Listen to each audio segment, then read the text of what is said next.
Dalam nama Bapa dan Putera dan Roh Kudus. Amin. Allah yang Maha Kuasa, Engkau telah memberi kami sabdamu sebagai lampu penuntun langkah kami dan obor penyuluh jalan kami. Lewat Roh-Mu yang kudus, berikanlah kami telinga yang rela mendengarkan dan hati yang ingin tahu kehendak-Mu, supaya kami dapat menikmati sukacita dalam firman-Mu. Dengan pengantaraan Kristus Tuhan kami, yang hidup dan berkuasa bersama dengan Dikau, dalam persekutuan Roh Kudus, Allah sepanjang segala masa.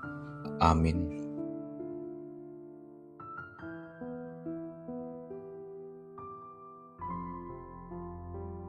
Tuhan bersamamu dan bersama rohmu. Inilah Injil suci menurut Lukas. Dimuliakanlah Tuhan. Yesus berkata kepada murid-muridnya, "Hendaklah kamu murah hati, sama seperti Bapamu adalah murah hati. Jangan kamu menghakimi, maka kamu pun tidak akan dihakimi. Dan janganlah kamu menghukum, maka kamu pun tidak akan dihukum. Ampunilah dan kamu akan diampuni. Berilah dan kamu akan diberi. Suatu takaran yang baik, yang dipadatkan, yang digoncang, dan yang tumpah keluar akan dicurahkan ke dalam ribaanmu. Sebab ukuran yang kamu pakai untuk mengukur akan diukurkan kepadamu."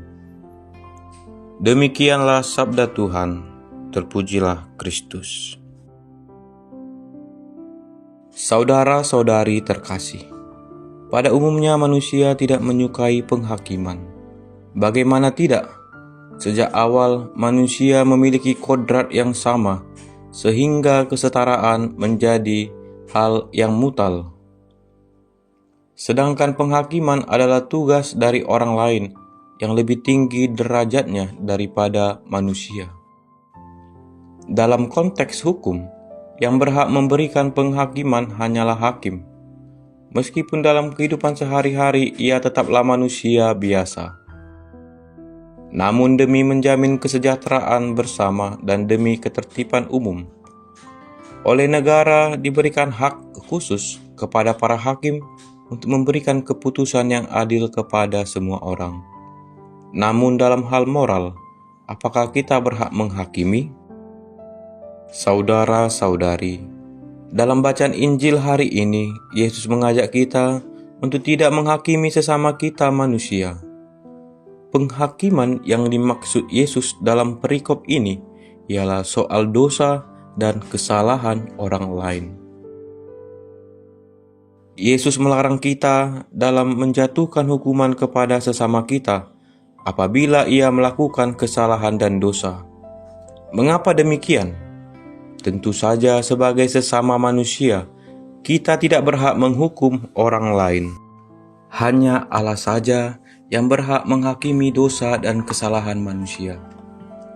Meskipun Ia adalah Allah, Yesus juga tidak menjadi hakim bagi orang-orang yang melakukan kesalahan dan dosa. Yesus datang sebagai sahabat yang berbelas kasih dan penuh pengampunan. Maka dari itu sebagai manusia, kita tidak berhak menghukum atau merendahkan orang lain karena kesalahan dan dosa yang dilakukannya. Saudara-saudari, daripada menghakimi, Yesus justru mengajak kita untuk mengampuni. Alasan mendasar mengapa kita harus mengampuni sesama ialah karena Dia, yakni Yesus saja, yang berhak menghakimi, memilih untuk tidak menghakimi orang berdosa, bahkan mengampuni mereka yang mau datang dan bertobat. Sedangkan kita, yang adalah sesama manusia, mengapa memilih untuk tidak mengampuni?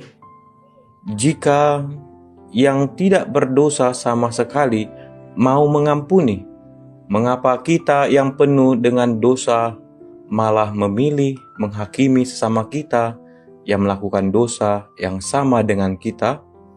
Bukankah dengan demikian kita telah menghakimi diri sendiri? Saudara-saudari yang terkasih, Melalui pengampunan terhadap sesama, Yesus menjanjikan kepada kita hal yang serupa. Karena ketika kita menghakimi, sekaligus kita menghakimi diri kita sendiri.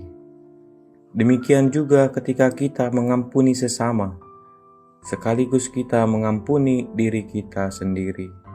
Maka dari itu, ketimbang menghakimi, alangkah lebih baik apabila kita mengampuni. Sama seperti takaran yang kita gunakan untuk memberi kebaikan, akan diukurkan juga kepada kita. Marilah kita saling mengampuni dan menasihati satu sama lain.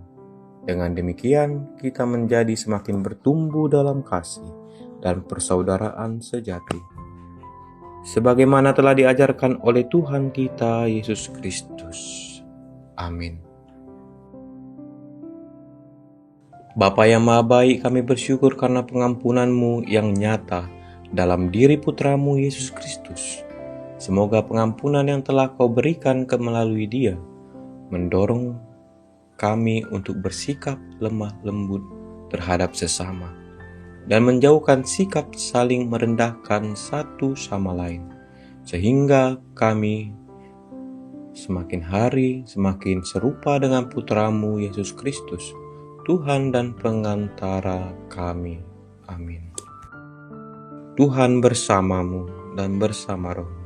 Semoga saudara-saudari sekalian dilindungi, dibimbing, dan diberkati oleh Allah yang Maha Kuasa, Bapa dan Putera dan Roh Kudus.